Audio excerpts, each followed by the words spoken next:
Live from downtown Bloomington, this is IU Sports Sunday with Nick Rodecap on 98.7 The Zone.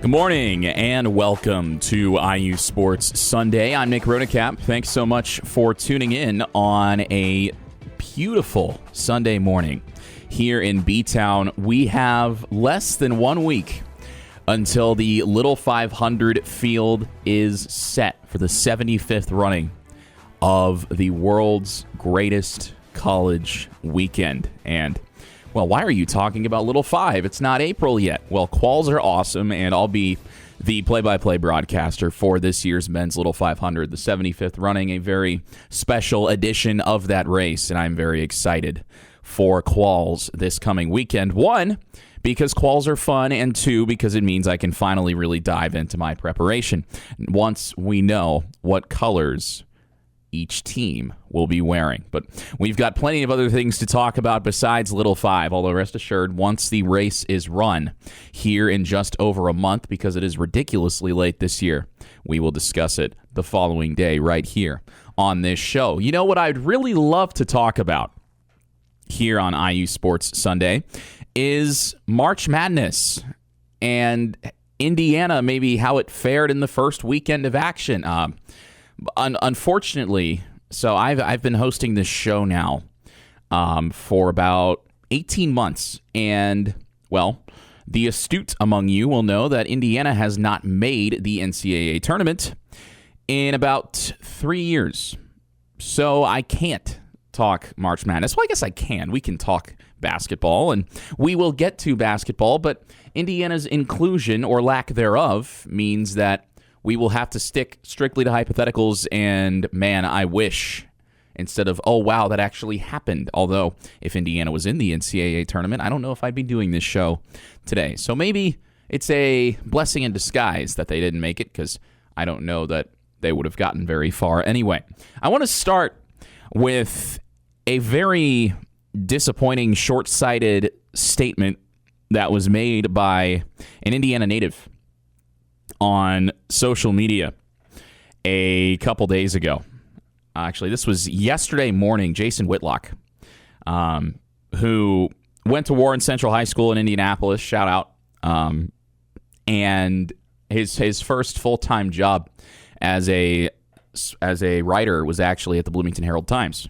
So Jason Whitlock has an extensive background of following college football in the state of Indiana, and he chimed in on a debate that he doesn't know a whole lot about yesterday, talking about Indiana football and its historic 2025 season under second-year head coach Curt Cignetti, which culminated, of course, in a national championship and a Heisman Trophy for Fernando Mendoza, among a whole host of other accomplishments where Cignetti was named the National Coach of the Year and Bryant Haynes was named the Broyles Award winner, which is given to the nation's top assistant coach.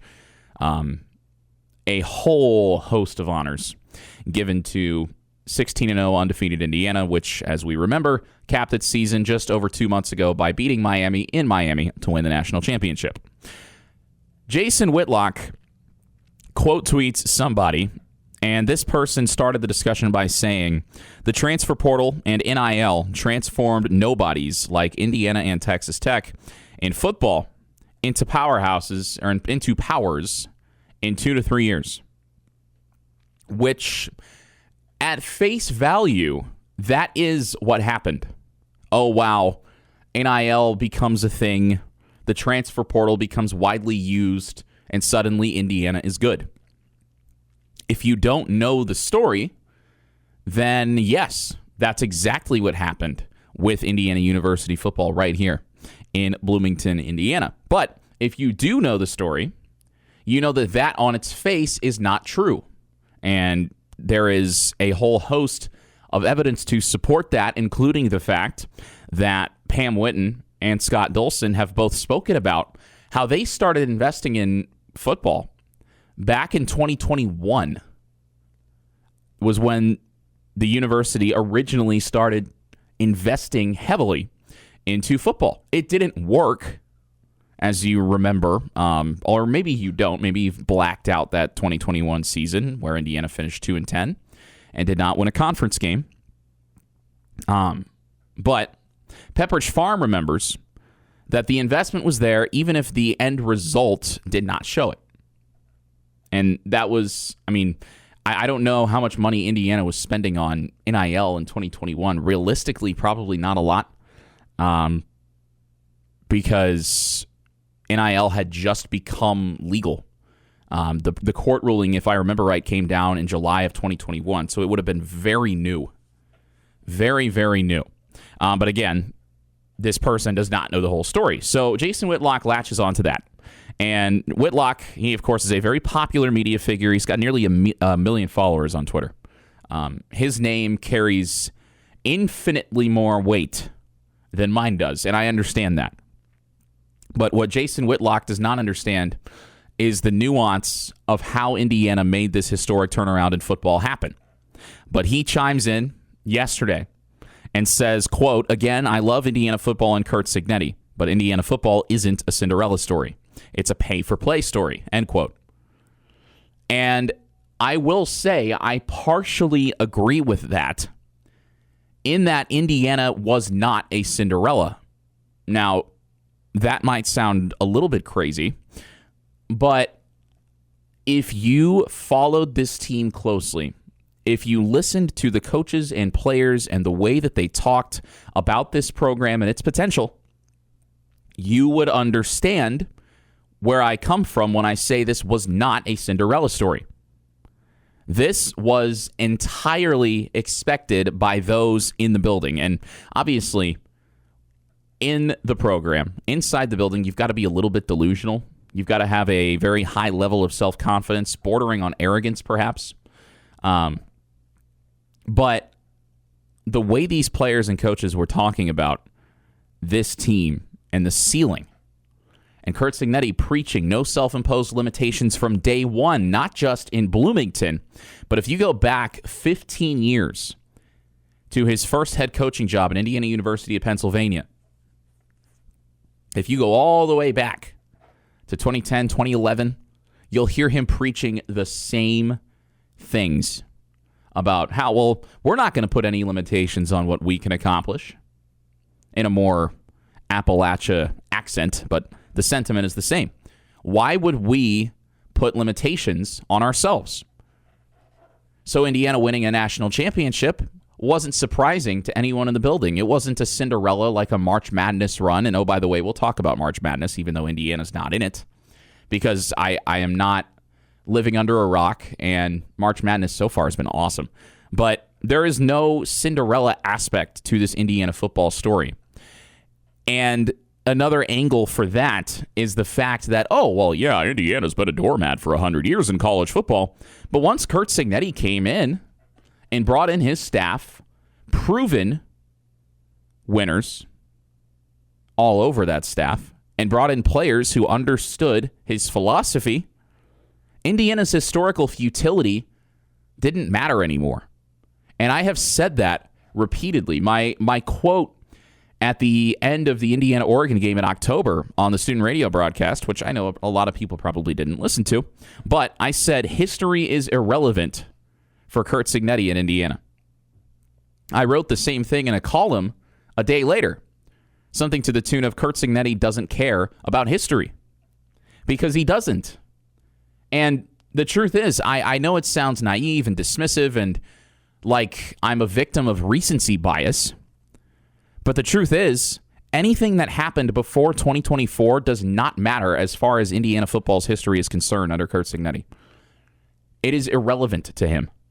That's the sentiment that he has expressed.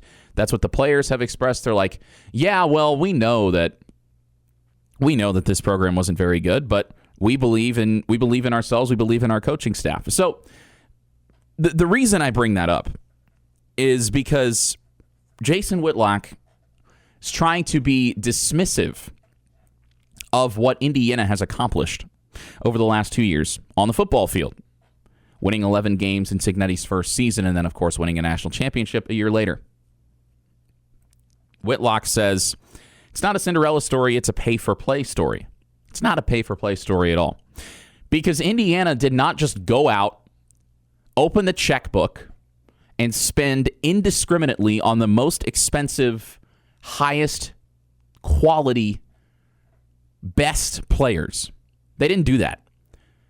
They did not go out, run around the country, look around the portal, and just indiscriminately hand out checks and buy a $25 million roster. Or $20 million, like the figure was being thrown around for teams like Ohio State and Texas and Miami. Indiana spent money on the football side on the right players, and they could have been recruited by literally anybody. And a lot of them were recruited by other schools. I mean, a huge example, Fernando Mendoza was recruited by Georgia out of the transfer portal, and ultimately he picked Indiana. That was a pretty good decision. Curt Cignetti has been an elite talent evaluator for a very long time. And if you look at his track record, going all the way back to, like I just talked about, IU Pennsylvania, Elon, James Madison, and now here in Bloomington, if you go back and you look at him and look at what he's done at every level, he is a proven commodity, and his system is a formula that works. And I guess the end result here is that we learn that critical thinking comes at a premium for a lot of people. Because you look at Mark Cuban on the sidelines and you think, oh, well, Mark Cuban, one of the most successful entrepreneurs of all time, he probably just, gave them $100 million and said, go. But Mark Cuban was not a big investor in Indiana athletics, period, until very recently. He did not really lean into the football side of things until after Indiana lost Notre Dame in the college football playoff in 2024. And he said this. He said this in a story that was published in CBS Sports in the middle of Indiana's college football playoff run this year. He was talking to Curt Cignetti after he walked off the field, Indiana losing to Notre Dame in a game that was never really competitive despite the final score. Indiana kind of saved face a little bit at the end, but that was not a 27-17 game. That was a 27-3 game, which is what the score was with less than 5 minutes left in the fourth quarter before Indiana scored a couple of garbage time touchdowns. Cignetti and Mark Cuban had a conversation and basically came to the conclusion that Cuban was going to need to invest if he wanted this program to succeed, because he has the means to do so. And Cignetti, as the de facto general manager of Indiana football, knows what the money needs to go to, i.e. retaining assistant coaches and investing in the right players via the transfer portal using NIL. Or pay for play, like I've called it in the past. Like a lot of people have called it in the past, we have gotten so beyond the point of NIL that, yes, I will concede that it's basically just pay for play. But that doesn't mean that Indiana is just going out to the highest value, biggest name transfer targets and saying, hey, you want $1 million to come play in Bloomington? No. That's not what Curt Cignetti does. He doesn't care about guys who only care about playing for themselves. He doesn't. He doesn't. He cares about guys who are going to buy into his system and do things his way. And he said that.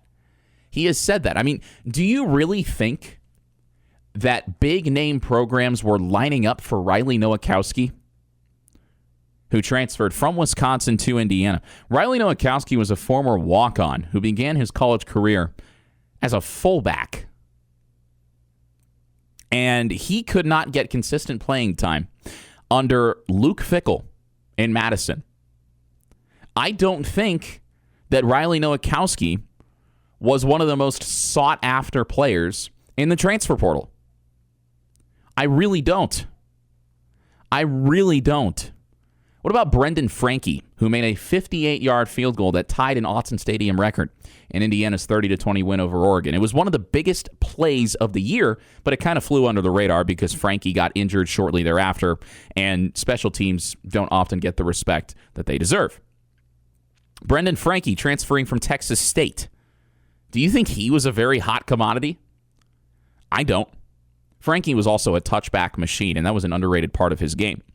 I don't think that teams were lining up at Brendan Frankie's doorstep and saying, hey, come play for us, Mr. Redshirt senior kicker from Texas State. Although he did play at Nebraska before that. He's a Nebraska native. I don't think teams were lining up for him. Now, Pat Coogan might be a different story. I don't know.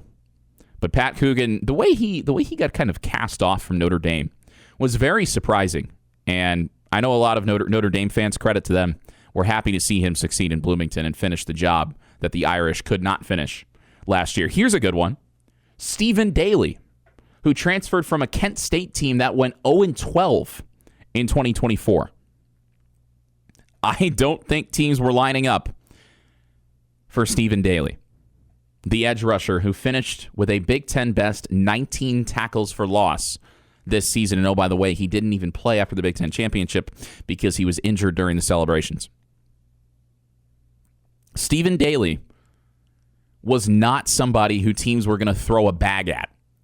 Not because he didn't deserve it, but largely, I think, because he played on a terrible team, which could have led to him being overlooked. But the tape doesn't lie. And Curt Cignetti knows that. What about the guys he brought over with him from James Madison? Jason Whitlock and others who accuse Indiana of being pay-for-play merchants, if you will, only winning because Mark Cuban has deep pockets, which, again, if you know how this program operates, you know that that's not actually the reason that Indiana's been so successful.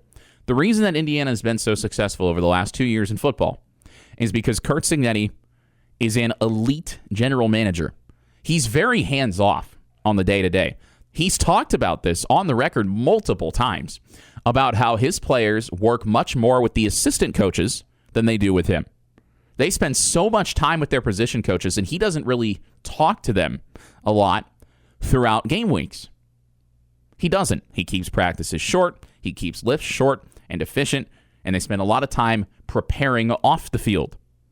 Sorry, Miami fans. When I say that, I don't mean that Indiana's cheating.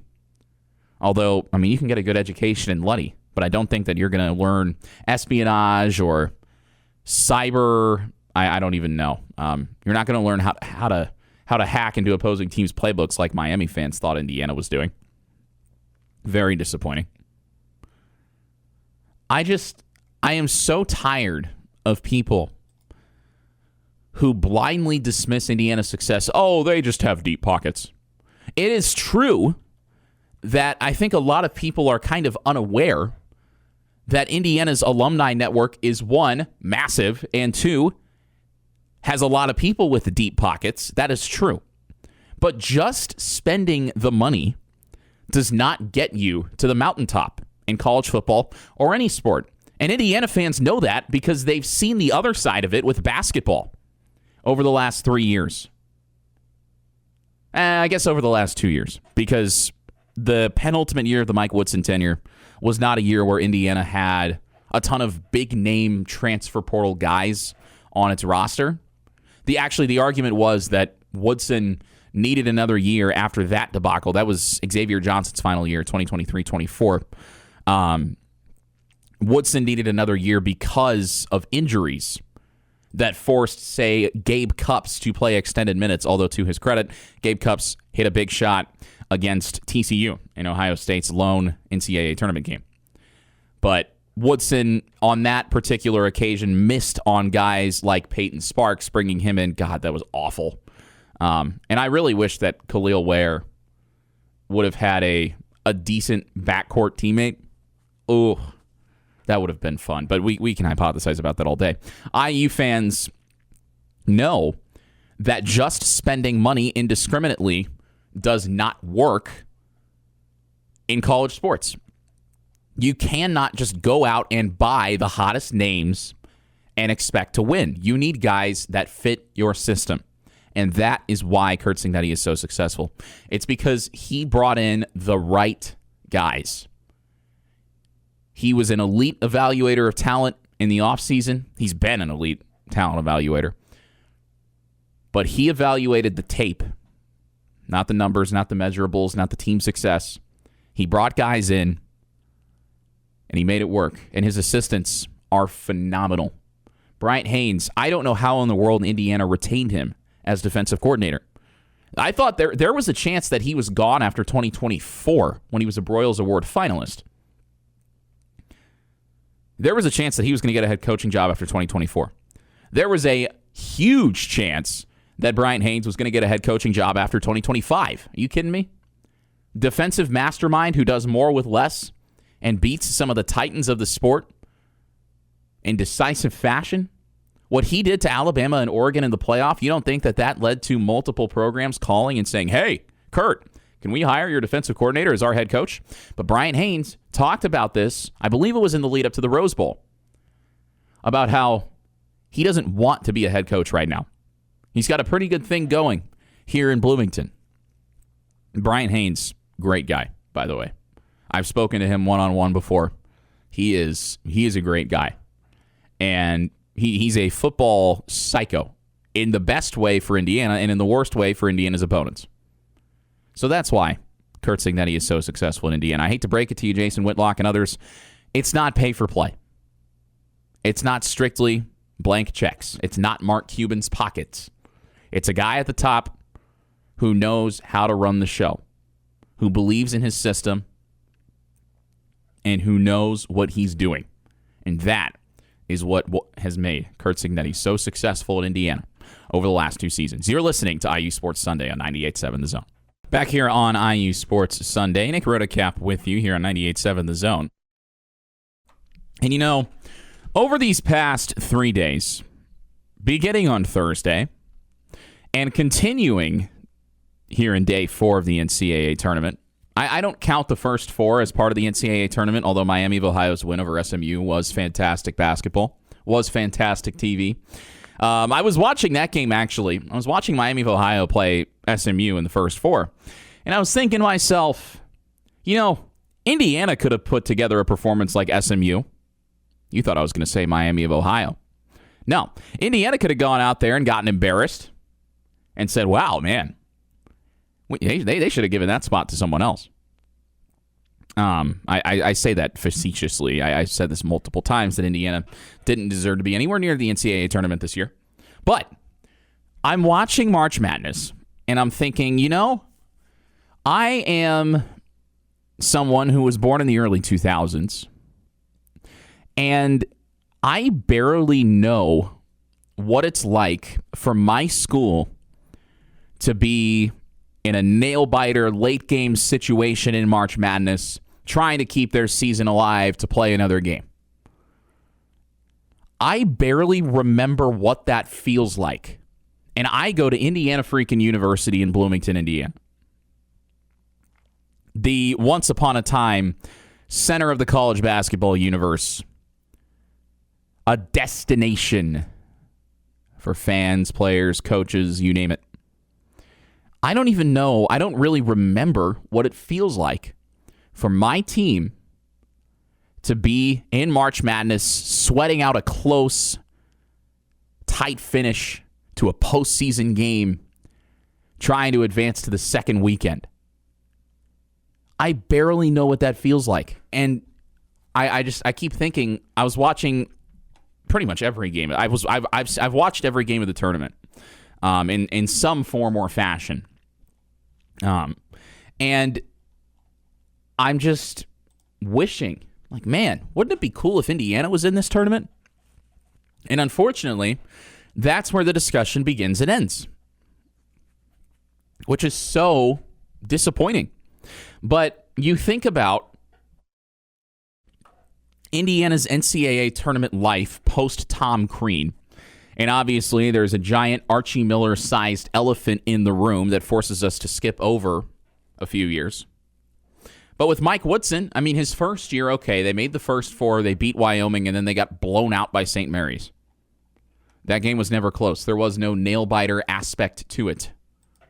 Which, I mean, there were things that went into that game against St. Mary's that went beyond just the X's and O's. But Indiana never really had a chance in that game against the Gales. They lost by 29 points. That Wyoming game was fun. That was a first 4 game. It was a nice stepping stone for Mike Woodson in year one. Like, okay, cool. Yeah, that's great. And that came on the heels of a very fun Big Ten tournament in which Indiana beat Michigan and Illinois, if memory serves me correctly. Indeed, it was Michigan and Illinois. I remember watching those games my senior year of high school, watching them in class. A year later, of course, Indiana makes the NCAA tournament, faces Kent State in the first round, wins a close game, wins by 11, which I kind of qualify as a close game, right on the edge. It wasn't a blowout until probably close to the end. And then Indiana runs into a buzzsaw, a red-hot Miami team that ultimately went on to make the Final Four. And one of the more interesting Final Fours that we've had in a little bit. And that's the last time Indiana was even in the NCAA tournament. So you have a first-round game against Kent State, which was played on the same day that Purdue was upset by FDU. So that was not the elephant in the room on that particular day. And then Indiana runs into a Miami team. And I remember watching that Miami game in my dorm because I was a freshman here at the time. And my roommate and I are watching that game, and I was watching, and I'm thinking to myself, man, it doesn't even really look like IU wants to be in this game. It doesn't even look like they want to be here. Now, I know that Miami team, shout out Nigel Pack and Anthony Walker, former Indiana Hoosier, that Miami team was just really good at that particular moment in time. But Indiana hasn't been in a nail-biting March Madness situation trying to close out a game down the stretch to move on in such a long time. And I don't remember any particular occasion where that was the case and Indiana was involved on either side. Aside from the Wyoming game in the first four. And that was 5 years ago. It was 4 years ago, actually. Four years ago. Because it was in March of 2022. I mean, you'd have to go all the way back to 2016 when Indiana played Kentucky in the second round. And then went on to lose to North Carolina in the Sweet 16. But hey, they made the Sweet 16. And that North Carolina team made the national championship game, if I remember correctly. And that was 2016. I mean, I was 12 years old when those games were played. I don't have the greatest memory of when I was 12. But I'm watching March Madness, as hopefully you did as well over these last few days, and you will continue to do until the national championship in early April in Indianapolis, by the way. I'm watching those games, and I'm thinking, man, I'd love to see an IU Trident on this score bug again. And I'm thinking about all the opportunities that Indiana men's basketball had this season to make that wish a reality. Thinking about all the chances. So many of them. So many. Louisville at Gainbridge Fieldhouse, Kentucky on the road. Nebraska, by the way. And yeah, remember Indiana led Nebraska by double digits in the second half in Bloomington. Now, that was the day after the Peach Bowl. So you'd be forgiven if you didn't remember that. But Indiana led Nebraska by double digits in the second half at Assembly Hall in January and lost and blew it. They played at home against Iowa the weekend before the national championship. Lost by double digits. They played on the road against Illinois and Purdue. Got blown out by 20-plus points each game. And then came home and lost to Northwestern and blew another double-digit second-half lead. And then came home and played Michigan State. I can keep going here. Lost to Northwestern again in the Big Ten tournament, which was the most inexplicable thing I've ever watched, but it was entirely believable at the same time. And I know that a lot of people will say, oh, well, the fans are partly to blame because, well, you know, they're mean to the players. They post mean tweets, and they booed Reed Bailey at Assembly Hall, and the students are terrible because they booed Reed Bailey. And, I mean, how are you expected to succeed in an environment like that? Well, I will concede that the students booing Reed Bailey was pretty stupid. But I don't think that it's unreasonable for the fans to expect more from this program. The bar should not be, oh man, I really hope we're on the right side of the bubble this year. That should not be the standard for Indiana basketball. It shouldn't. and again, I know I just told you I'm 22 years old, right?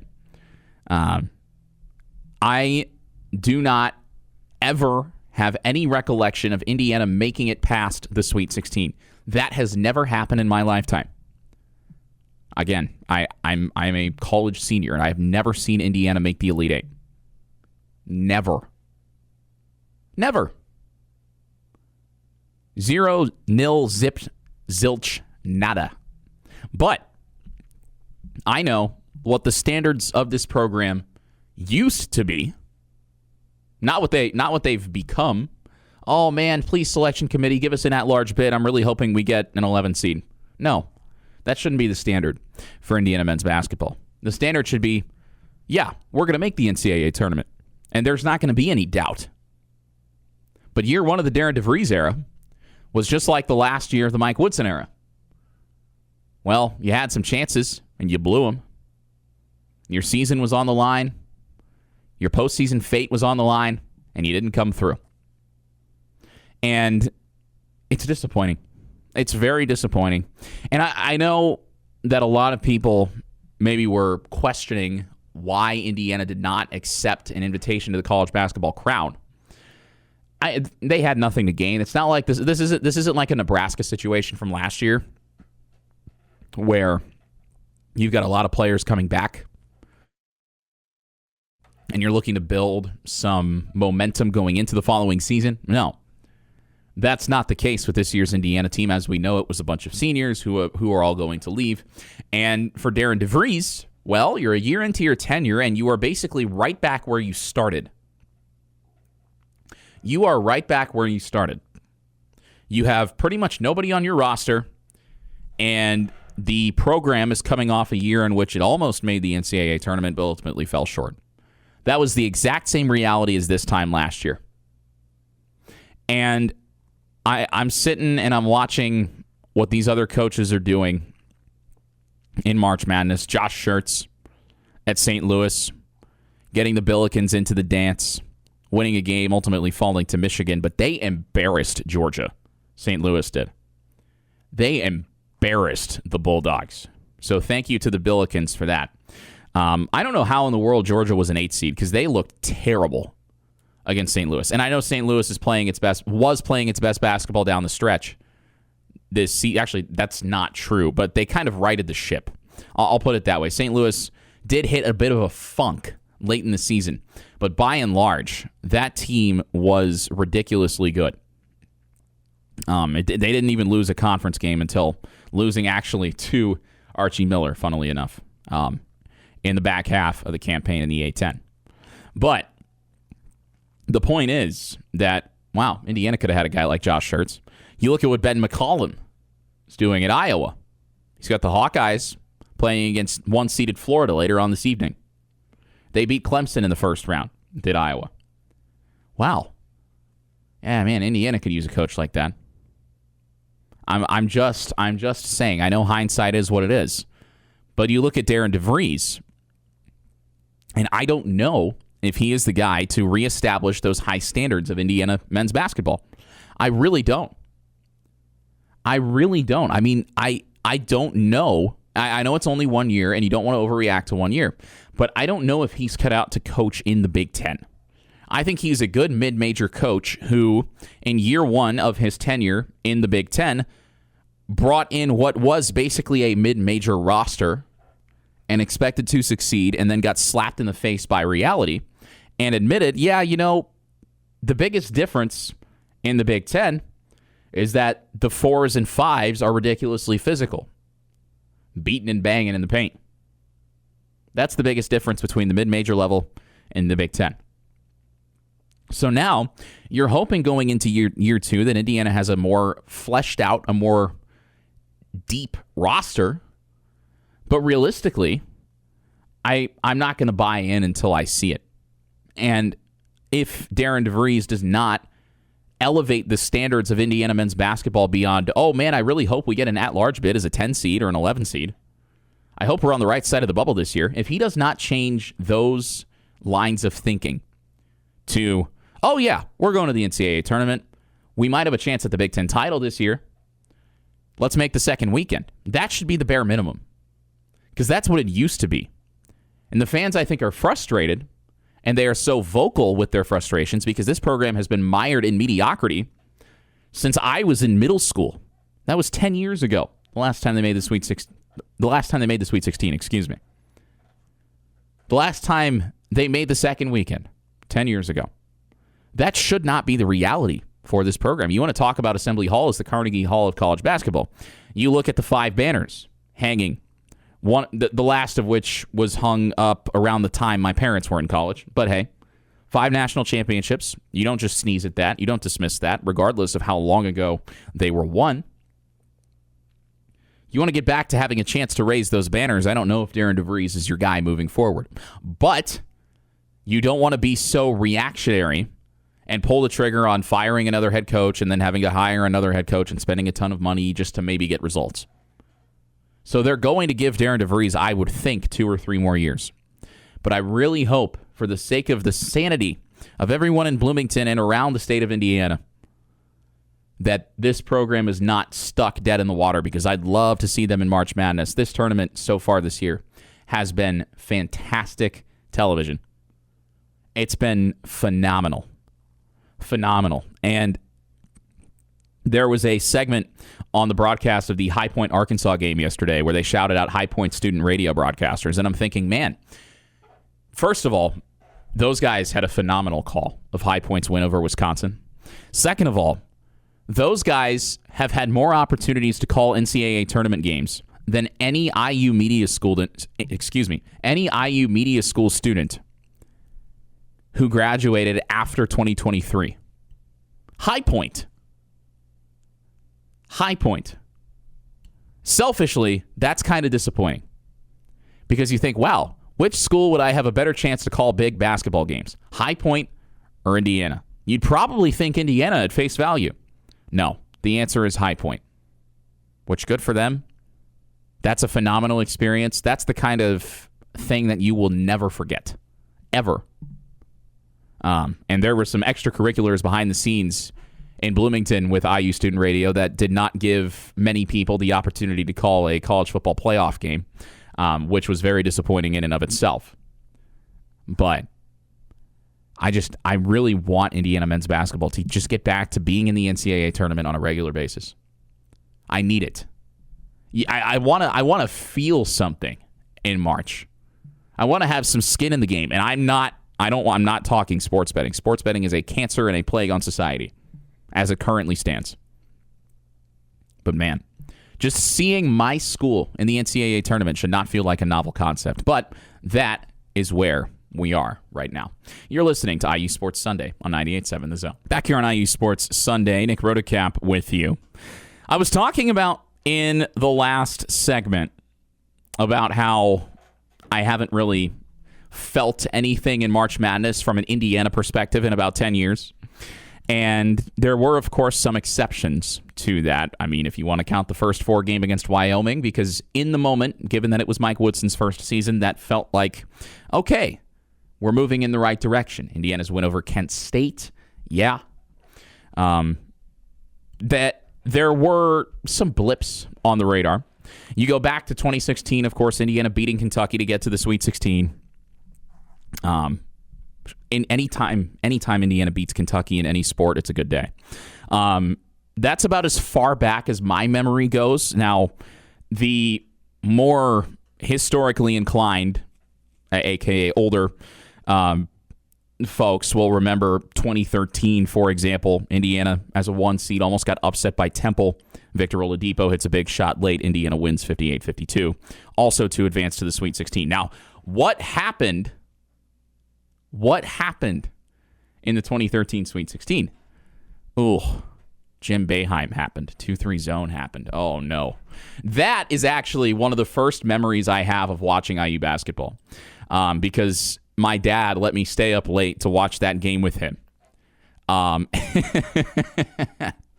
That was awful. That was so painful.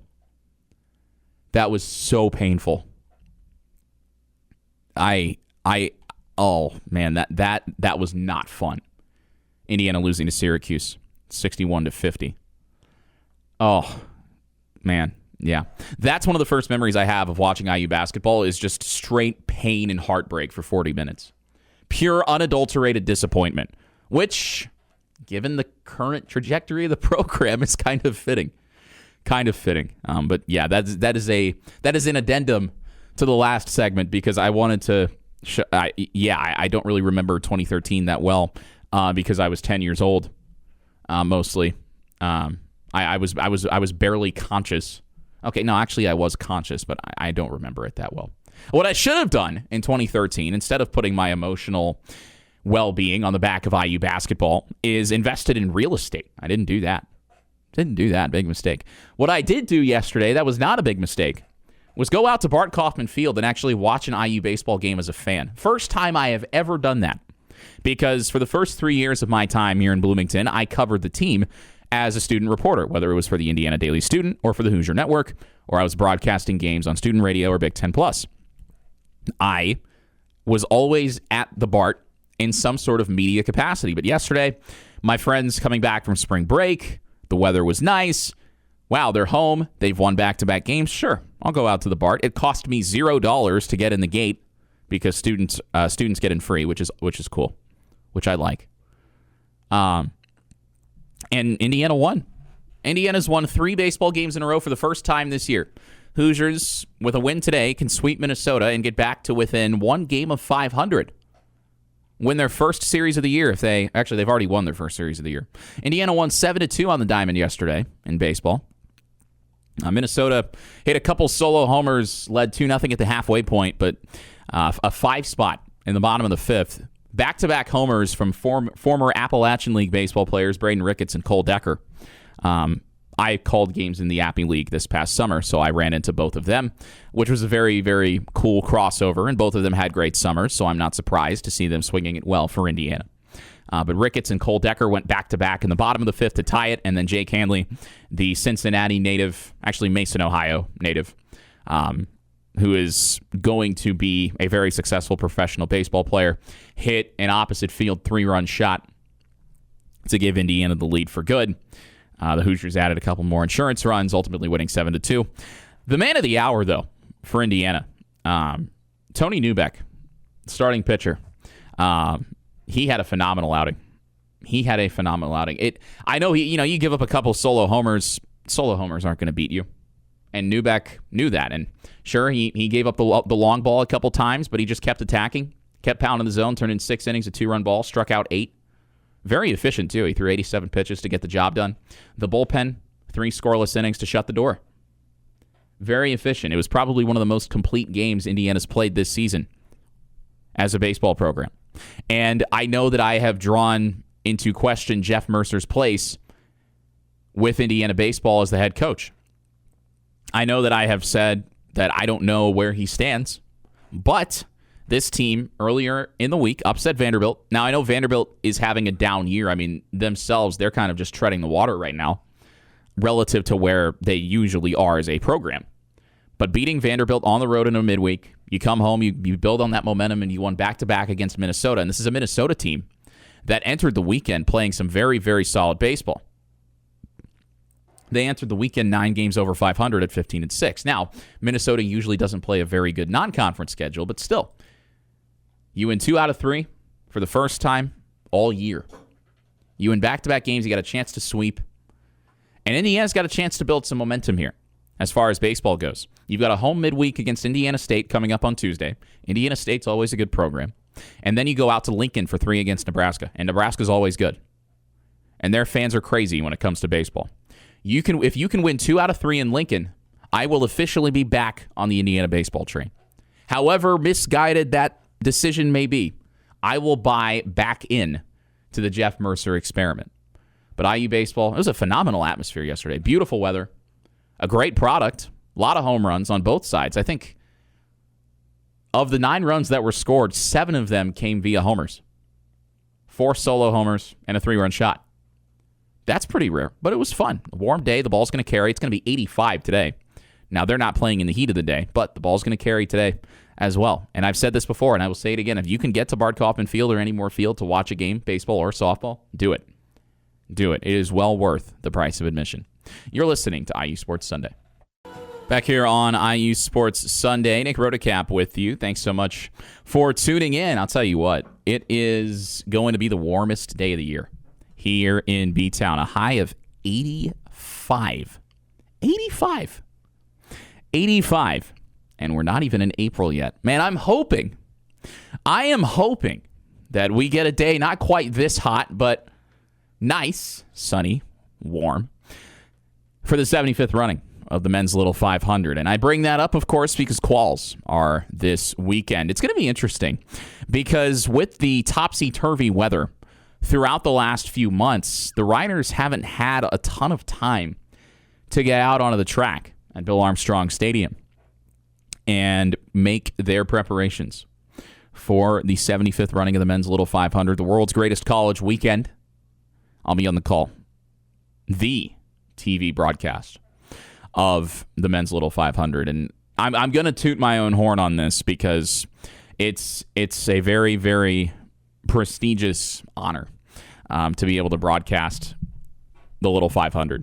And it's something that I remember as a freshman watching the broadcast for the first time and thinking, man, I want to do that one day. And I'm going to get the chance. Now, of course, the one piece of advice I give to myself is don't blow it. I'll try not to. But as far as the men's Little 500 is concerned, the question is, can Black Key Bulls three-peat, I should say, not just repeat. They've already gone back-to-back. Can they win 3 in a row? They're the first team to repeat as champions since Cutters did it in 2018-19. The last three-peat was also Cutters when they won 5 in a row from 2007 to 11. Before that, you'd have to go back to Delta Chi from 1979 to 81. Phi Kappa Psi also did it, 1958 to 60. So there have only been 3 teams to, in any stretch of time, win 3 men's Little 500s in a row. But for Black Key Bulls, it would be especially sweet if they can win 3 in a row. Because you think back to 2023, Black Key Bulls didn't qualify. So you go from a DNQ, of course, only the top 33 teams make the field. You go from a DNQ to winning the whole darn thing back-to-back, and you got a chance to win 3 in a row this year.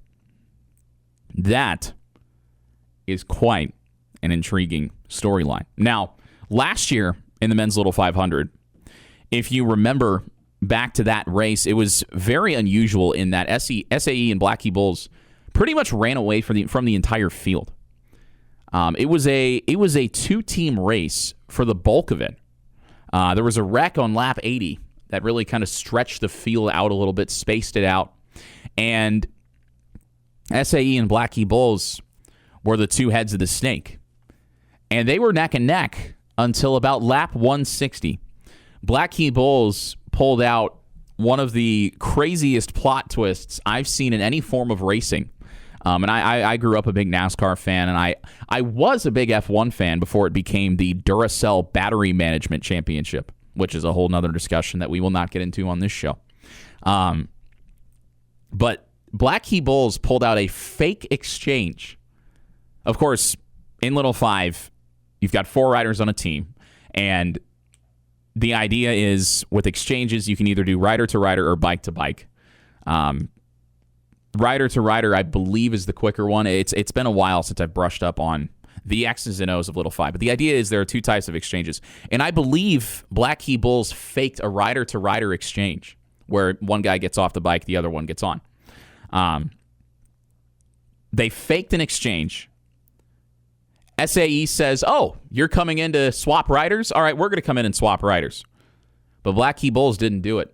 Their rider pulled off toward the pit, which was at the end of the front straightaway, bluffed like he was going to get off the bike, and he didn't do it. He got back on and sprinted away. SAE took the bait, exchanged, tried to make up time with fresh legs, but Black Key Bulls in the final 35, 40 laps would go on to lap the field, including SAE, and run away with the race. That was such an incredible plot twist. And I wonder what Black Key Bulls can pull out of their hats this year as they look to go for the first three-peat in about 15 years. It's going to be fun. It's going to be really fun. And Little Five is such a unique experience to the city of Bloomington. And you hear people talk about it all the time. Oh, there's nothing like Little Five. But it's true. It's true. I know the folks in West Lafayette try to copy it with Grand Prix, which is not Little Five. Man, they copy a lot of things. Purdue copies a lot of things from IU. I mean, you think about the paint crew overalls. What do those look like? Candy stripe pants. Who started the candy stripes? IU. Not the basketball team, the swim team. Shout out Doc Councilman and Hobie Billingsley back in the 60s. That was the first story I ever wrote for the Indiana Daily Student.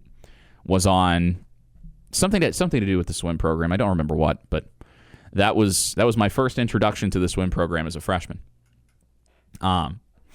Purdue loves copying things, but nothing can replicate Little Five. And I'm somebody who loves racing. And so the women's race last year came down to a 3-way sprint finish. Theta ultimately went back-to-back on the women's side. They'll go for the three-peat this year. So you've got two teams going for a three-peat in the same year. Wonder if that's ever happened. I doubt it. But mostly because Theta has been so historically dominant on the women's side. But for Alpha Chi Omega, one of the teams that came out on the short end of that sprint finish, Libby Lewis was on the bike, Cathedral High School graduate. So shout out the Irish, heading back to state in boys basketball.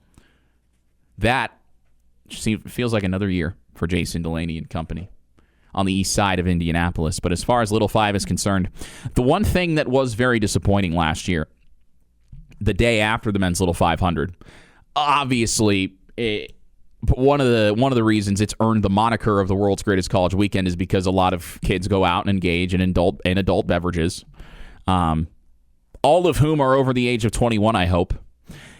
I remember coming here to the 98.7 The Zone studio, 7th and Walnut, overlooking the scenic Taco Bell, and just pulling into a parking spot, and there was trash everywhere. There was trash everywhere you looked, and that was very disappointing. And I'm hoping that anybody who comes to Bloomington treats the city a little bit better this year, because Little Five should be a celebration of the end of the academic year, even though it's before Dead Week. Now, I have a very soft class schedule. I have an SEC non-conference football class schedule right now, so I will not have many preparations to worry about when it comes to finals week. I know a lot of people will. I am not one of them. But I'm just excited to be on the broadcast for the 75th running of the men's Little 500. That is coming up in just over a month. Everything is very late this year. My analyst on the call will be Matt McGorry, who rode in the 2019 Little 500 for Jet Black at Delts/Jet Black, who won the race in 2021. Quals this weekend, the final weekend of March, and then the race not coming up. It's usually the third weekend of April, but this year it will take place on April 25th. That's the men's race, 2 o'clock. And if you can't make it, tune in on YouTube because I will be on the call. And I'm geeking about it. I'm excited, but about to really dive into that preparation. One thing that I've also, I'm sure, as you have as well, spent a lot of time this weekend doing is watching March Madness. And the folks out there who say that they're disappointed by a lack of upsets, or I don't know, just by a sizable amount of, I don't want to say blowouts, but games that have been decided by a less than nail-biting margin, say that this tournament doesn't have the juice this year, wrong. Anybody who says that, please point them to the nearest doorway and tell them to leave the room because they're wrong. I will say it was disappointing watching Wisconsin lose to High Point, purely because I bought into the Big Ten bias. I thought, yeah, High Point's a really good team. They're playing well, but I feel like Wisconsin's got enough to get over the hump. And sorry, Greg Gard, once again in March, he does not get over the hump. And I fell victim to Big Ten bias. High Point, Arkansas yesterday was great. I was very disappointed in BYU. losing to Texas. And then the Longhorns turn around and beat Gonzaga, and one of the biggest shots down the stretch in that game was made by none other than Camden Heide, the Purdue transfer, who pretty much made the exact same shot, a corner three from the right side, late in the second half. He made pretty much the exact same shot against Houston last year in the Sweet 16. So that was interesting. I also took the rat poison with Akron, thinking that they were going to beat a JT Toppin-less Texas Tech team. That did not happen, and I feel like a moron. I feel like a moron for that. Kentucky Santa Clara, that finish was phenomenal. That was amazing. And it was kind of like the High Point Arkansas finish. High Point Arkansas, I think, was crazy in its own right because the teams just kept trading buckets. The shot making was unbelievable. Just possession after possession. Like it's crazy. They just, it's like the script writers came in and said, yeah, we're going to work overtime this weekend. I say script writer in a sarcastic fashion, of course. Furman gave UConn a scare, which was, that would have been really funny to hear what Dan Hurley had to say if Furman beat UConn. That would have been ridiculous. And then obviously Duke and Siena. Siena played five guys, never went to the bench the entire game. They only had a couple guys available off the bench. They stuck with the five starters and almost beat Duke, which, that would have been, yeah, I think you would have finally seen Purdue fans breathe a little sigh of relief because, oh man, nobody's going to talk about FDU anymore. They're going to talk about Duke. Unfortunately, it didn't happen. I think I and a lot of people had South Florida beating Louisville in the first round. I know that was a popular upset pick. I know High Point was also a popular pick, but the thing with the High Point game was I talked myself into thinking, well, that's such an obvious pick that it won't happen, you know? Like, you never want to take the most obvious upset because then the 5 seed or the higher seed just handles business and gets it done and never leaves any doubt. Well, I should have taken the High Point game, obviously. And IU fans can still have some skin in the game with respect to March Madness because Malik Reneau and the Miami Hurricanes take on Purdue in the first game today, 12:10 on CBS.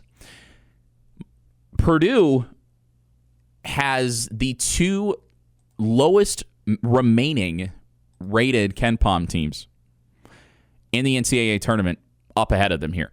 Purdue, if it beats Miami, will face Texas in the Sweet 16. Those are the two lowest rated teams via KenPom left in the tournament. And Purdue's going to have the chance to face both of them to advance to the Elite Eight, which I feel like, obviously, you know, as a Purdue hater, I don't want to see it happen, but I feel like if Purdue is going to get over the hump and win a national championship, this has to be the year. There's no excuse anymore, because the one thing that the first couple rounds of the tournament have or the first couple days of the tournament have shown to this point, is we're in the middle of the round of 32. Everyone is beatable. That includes Purdue. Queens hung with them for a little bit. Purdue ultimately pulled away, won by 33, because there's no way that they're getting upset by a double-digit seed again for a long time under Matt Painter. I say that with Texas waiting for them if they beat Miami, I know. But if Purdue's going to win a national championship and get the Big Ten back to the top of the mountain, I feel like it has to be this year.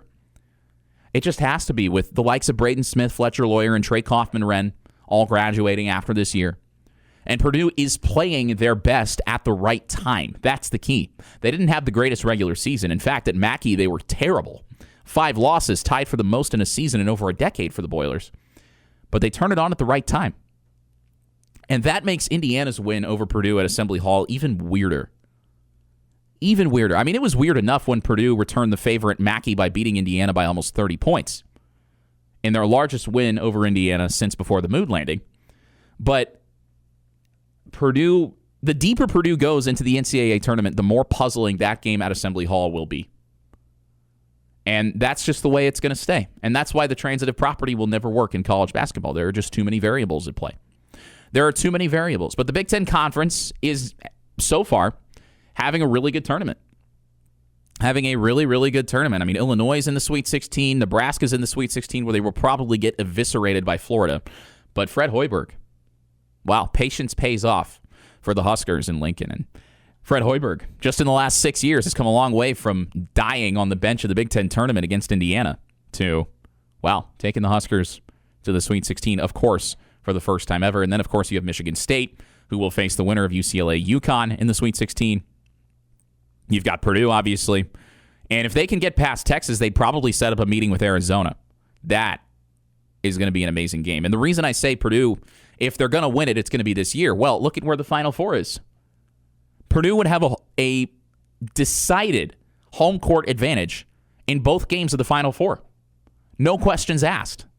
Now, if Michigan makes it, then yeah, Michigan fans are going to travel well. But, I mean, there are so many Purdue fans. Obviously, West Lafayette's less than an hour from Indianapolis. But just in the surrounding areas, not even just West Lafayette, Indianapolis, the Donut Counties, etc., they're going to have home court advantage just like they did for the Sweet 16 last year against Houston. And that game was phenomenal. Kelvin Sampson, man, what could have been? I know he had to go. It's disappointing that he had to go. But this has to be the year that the Big Ten gets the monkey off its back. I don't know. Does Illinois make a run? Does Dusty May get the job done at Michigan? If he does, people are going to compare him to Curt Cignetti, which is wrong. Dusty May is not Curt Cignetti, and people have made that comparison before.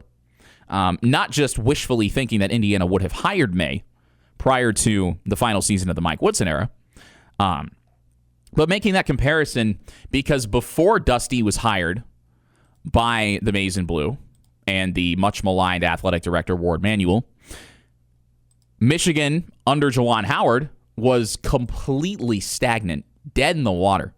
Terrible. Just terrible. Under Juwan Howard.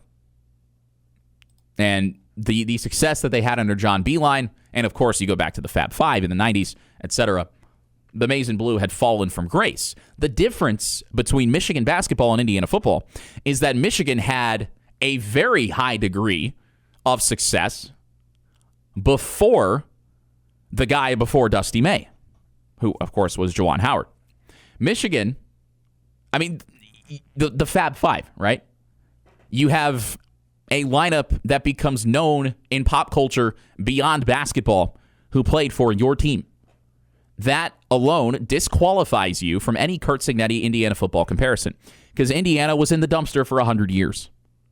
That said, what Dusty May has accomplished at Michigan in a very short period of time is impressive and deserves to be applauded, and IU fans will continue to grimace at the thought that, man, we could have had Curt Cignetti and Dusty May at the same time. Yeah. And the fact that Scott Dolson, I mean, Dusty May was not exactly an unknown at the time that Dolson could have hired him because he was, 1 year removed from taking FAU to the Final Four? Right? Florida Atlantic, man. Like, what in the world? I mean, that 2023 Final Four was so strange. Was so strange in a good way. In a good way. That's why we love March. But the Curt Cignetti hire has masked a decent amount of flaws, not just with Indiana University, but with Scott Dolson as an athletic director. And he should, I think Dolson owes Cignetti unlimited Hoosier Game Day lager for that. Now, the $13 million per year salary will also do a lot of the heavy lifting. But in no way is Michigan basketball Indiana football. I mean, shoot, does Nebraska beat Florida? Does Nebraska go on a run? I don't know. Obviously, on paper, Florida's a much better team. They could go back to back, right?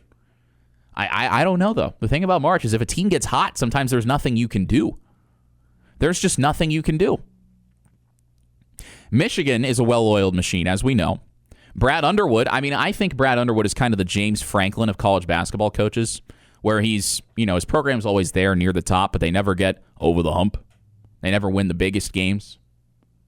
For example, that loss to Wisconsin in the Big Ten tournament was just weird. I was at the United Center for that game. It was very weird. I thought Wisconsin was dead in the water in the middle of the second half, and it just didn't happen. Does Tom Izzo get back to the top of the mountain? Does Mick Cronin get back to the Final Four for the first time in 5 years? I don't know. But there are so many Big Ten teams.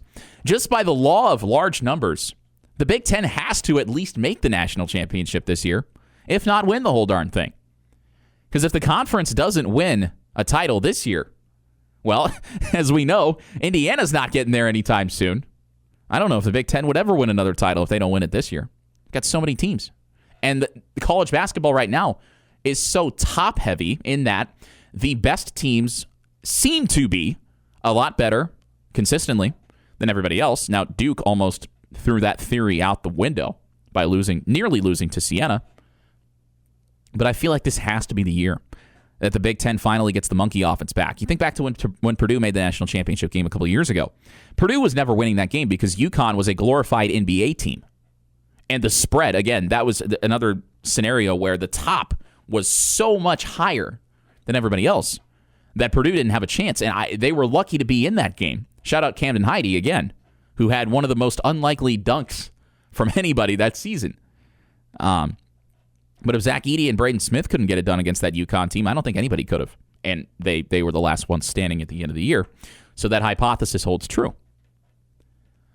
But man, March Madness this year has been great so far. The tournament always delivers.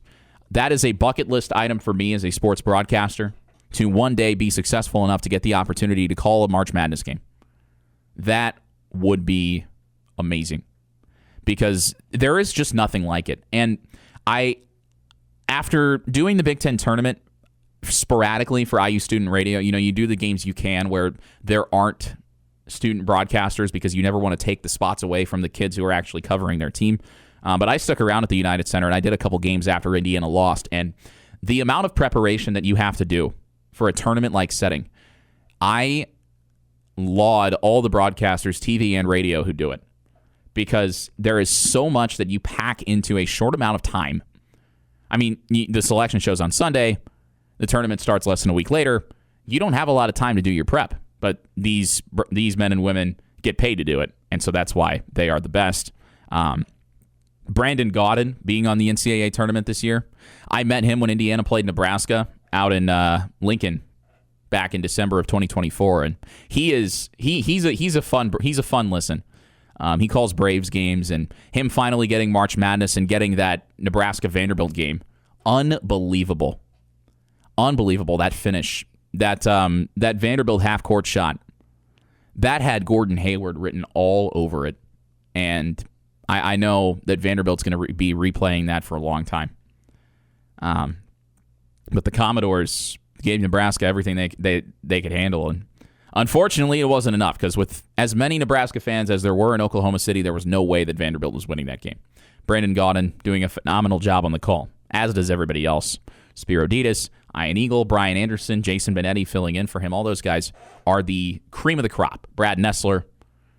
All of those guys are the best at what they do. And I think it's every student broadcaster's dream to one day be on that stage.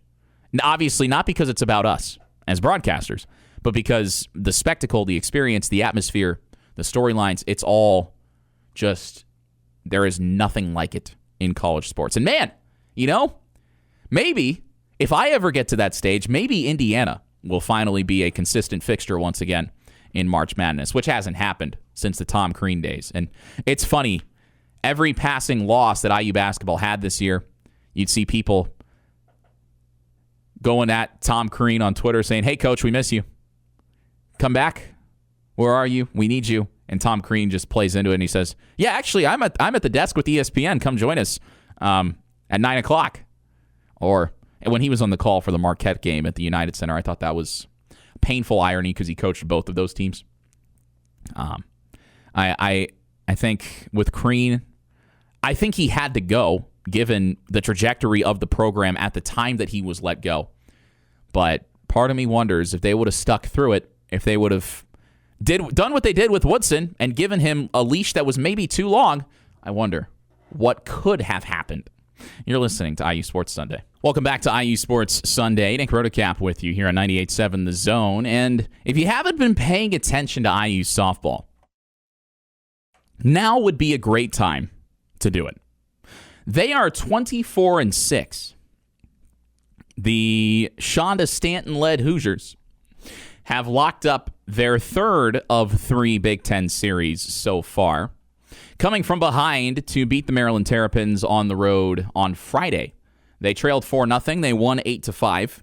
And then yesterday, they said, let's make things a little bit more decisive, shall we? Winning 10-2 in 5 innings. Inching closer to the top of the conference standings. They will go for the sweep here in about 2.5 hours, will IU softball.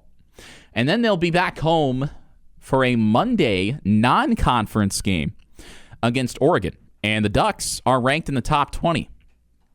That is going to be a big one. Because Indiana right now, as far as softball is concerned, is in position to make the NCAA tournament for the 4th straight year, which would be the first time in program history that has happened.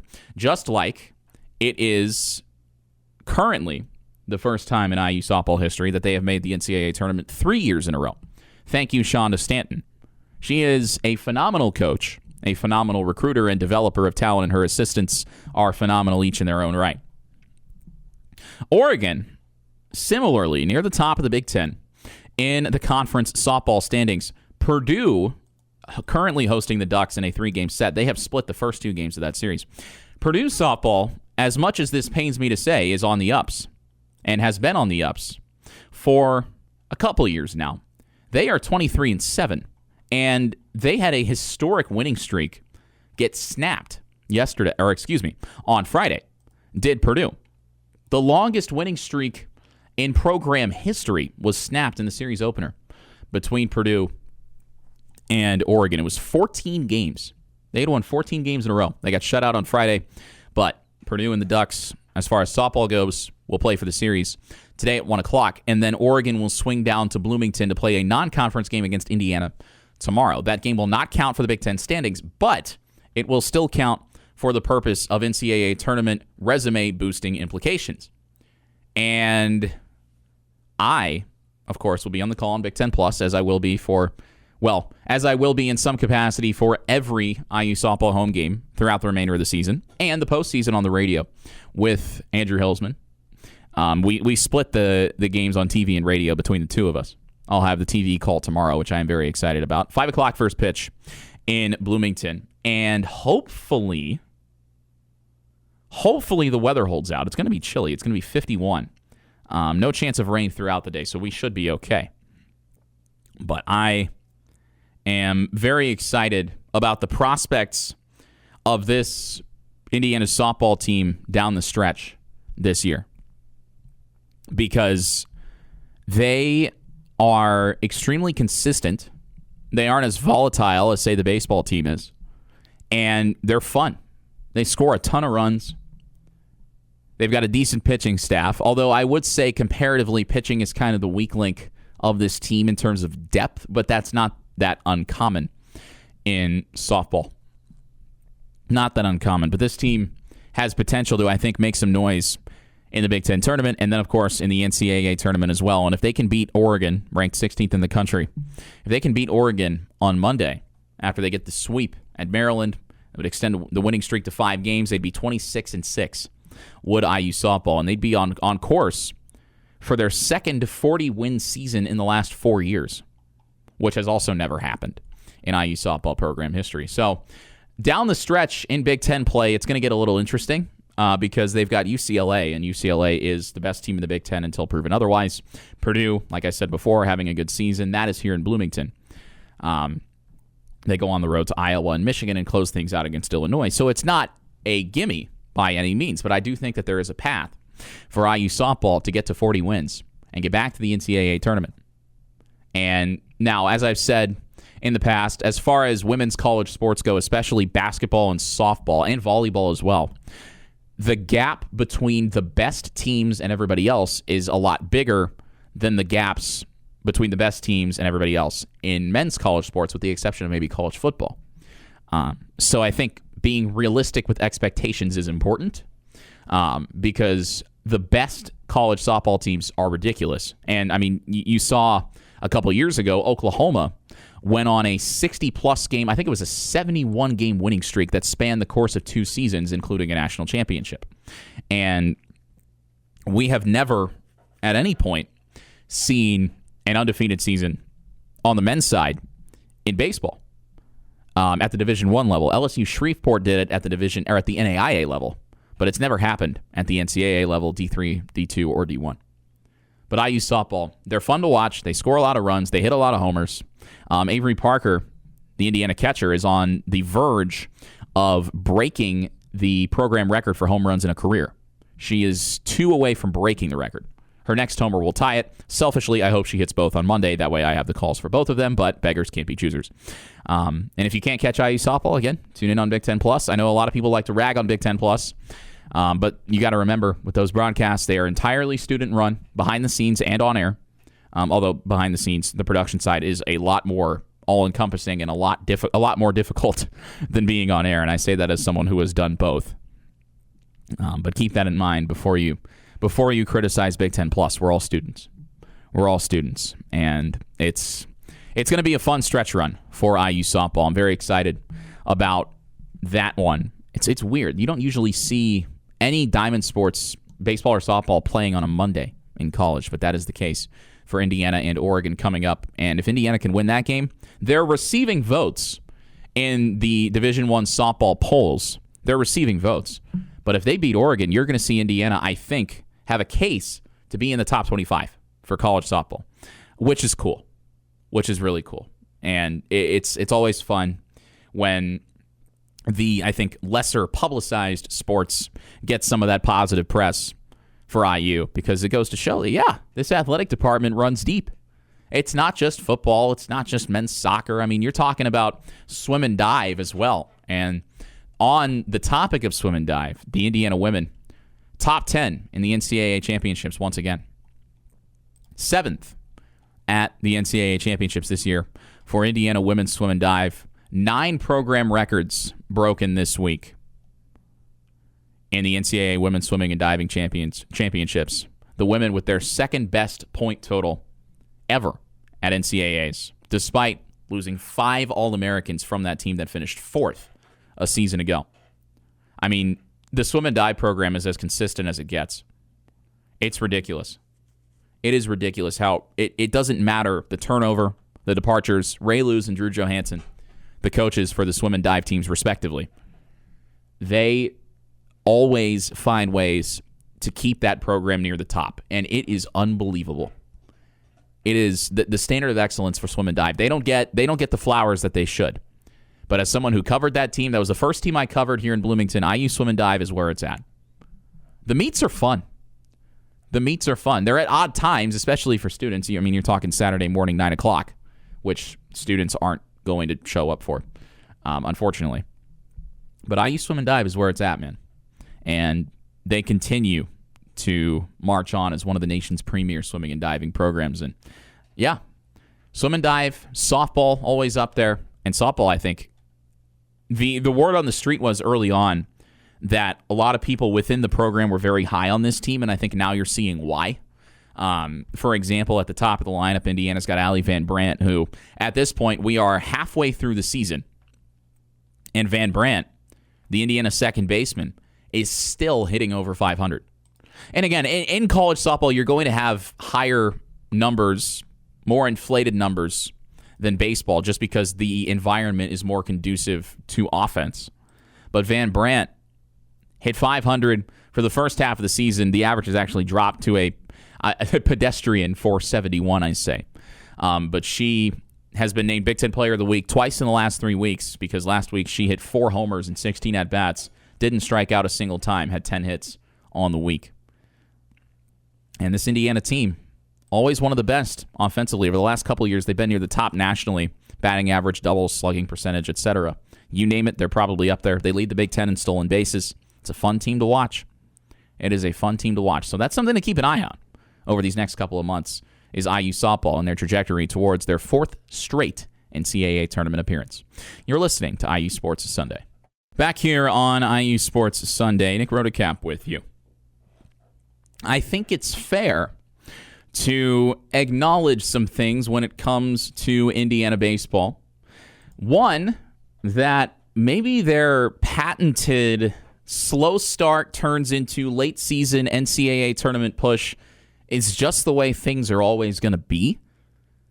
I don't know, but it looks like I know that I don't want to overreact to too small of a sample size, but you see the same movie enough times, you know how it goes. You know how it's going to end. You know how you're going to get there.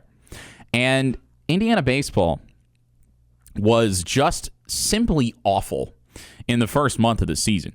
I mean, there's no other way around it. It started with the painful loss to North Carolina in Chapel Hill, losing the series finale in embarrassing fashion. Aiden Stewart had a routine play that he had to make to seal the game, bases loaded, 2 outs, bottom of the ninth, winning by 1. And he throws the ball into right field. North Carolina goes on to win in 11 innings. Stewart has been benched for the last month since that took place, by the way. I think it's worth mentioning he has not seen consistent playing time since that incident in Chapel Hill. A whole slew of other embarrassing moments, splitting a series with Western Kentucky, and the highlight of that series was Reagan Rivera, one of the Indiana pitchers, who got put on blast, Reagan Rivera did, by Western Kentucky's Barstool account. Barstool Hilltoppers or something to that tune. Because after Indiana lost one of the games of that 4-game set, Rivera tried to direct message a girl on Instagram after he pitched against the Hilltoppers and gave up 5 runs in 1 inning. Threw 44 pitches, got 3 outs, gave up 5 runs on 6 hits, 3 walks. No homers, so just death by 1,000 cuts. But Rivera got lit up like a Christmas tree and then got put on blast by Western Kentucky's Barstool account. And that was the most press that Indiana got since Aiden Stewart's gaffe against North Carolina. And then Indiana loses the series to Washington by giving up 3 homers and a Little League homer to a 180 hitting catcher who had 8 homers in his college career entering the series. And then Indiana goes out to Oregon and gets swept, losing the series finale by 1 run on BTN, no less. So, yeah, the first month of the season was awful. But then Vanderbilt, a program that has not had a good season relative to expectations, and I want to make that perfectly clear. As I said last week on this show, in the words of Barack Obama, let me be clear that Vanderbilt has not had a very good season. They are 2 games over 500, and they have lost 4 in a row. They had some very poor showings early in the season that included a run rule loss to Oklahoma State, a neutral site loss to UC Irvine, among others, and a midweek loss at home to Central Arkansas. So Vanderbilt is not having a good season, but they are a well-established, highly valued brand in the world of college baseball. And Indiana went to Nashville and beat them back on Tuesday. Okay. Well, it's 1 game against a downtrodden team, but it might lead to something. Then Indiana plays Minnesota in a 3-game set this weekend, wins the Friday game, gives up 4 runs in the top of the first, answers back, and wins 8-6. Gavin Siebold, thank you for following me on Twitter, first of all. Second of all, Gavin Siebold, the veteran right-hander, comes out of the bullpen. 4 innings, a shutout ball, 6 Ks, only 1 hit. Struck out the side in the 9th to end it. Electric. Friday night win. Set the tone for the weekend. Yesterday, first Indiana baseball game I ever go to as a fan. Indiana, it's a pitcher's duel early. Tony Neubeck on the mound for the Hoosiers. Neubeck gives up a couple solo homers in the middle innings. Minnesota leads 2-0 at the halfway point. What does Indiana do? Puts up a 5 spot in the bottom of the 5th. Back-to-back homers from former Appy League baseball players Braden Ricketts and Cole Decker, both of whom played against my team this past season. I called games for the Greenville Flyboys. IU baseball has had a couple connections there. Tyler Cerny, the most notable. But Ricketts and Decker go back-to-back to tie the game. Both opposite field jacks to left. And then Jake Hanley, another left-handed power bat, a phenomenal baseball player, advanced beyond his years. He's only a sophomore, but he looks like a grown man because he is a grown man. He is huge. Jake Hanley hits a 3-run homer. Indiana takes the lead, goes on to win 7-2. Neubeck, 6 innings, 2 runs, 8 Ks, and the bullpen slammed the door with 3 scoreless frames. Now they got a chance to go for the sweep, and then they host Indiana State. And that midweek against Indiana State is important. Indiana State's always a good program. And recently, the Sycamores have been the premier baseball program in the state of Indiana. You remember back to 2023 when they should have hosted a super regional against TCU. They didn't host a super regional, but they won 40 games. They won their regional on the road. I believe that was at Kentucky, if I remember right. That might be wrong. But Indiana State has made some noise on the national level over the past few years. If Indiana can win that game at home, they'll go to Nebraska, set up a 3-game series in Lincoln. And Nebraska's always good. But if Indiana can win 2 out of 3 against Nebraska, you're going to talk about Jeff Mercer potentially turning this season around. Because they've had slow starts the last few years, but this season has been one of the worst starts that I can remember in the Jeff Mercer era, which goes back to 2019. But if Mercer can turn this around, and he can get this team to the top half of the Big Ten, make the conference tournament, make some noise, and make the NCAA tournament, and then do something other than roll over and die, you're going to say, okay, credit to you, Jeff, because a lot of people wanted you fired, and now you're going to turn it around. Now, a lot still has to go right. Indiana has to do it without one of its weekend starters in Jackson Bergman, who suffered a season-ending elbow injury earlier this season. He started weekend series against North Carolina and Western Kentucky. Also made a start against Notre Dame and Jacksonville that weekend. 14 innings to the tune of a 4.5 ERA, which for a college starter is actually pretty good.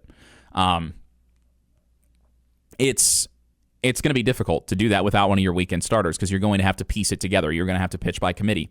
You're going to need things like Gavin Siebold going 4 scoreless against Minnesota coming out of the bullpen to nail that one down. But Jeff Mercer, I mean, credit to him, because when you've got 1,000 people screaming in your face that you should be fired, it's not easy to stick to the course.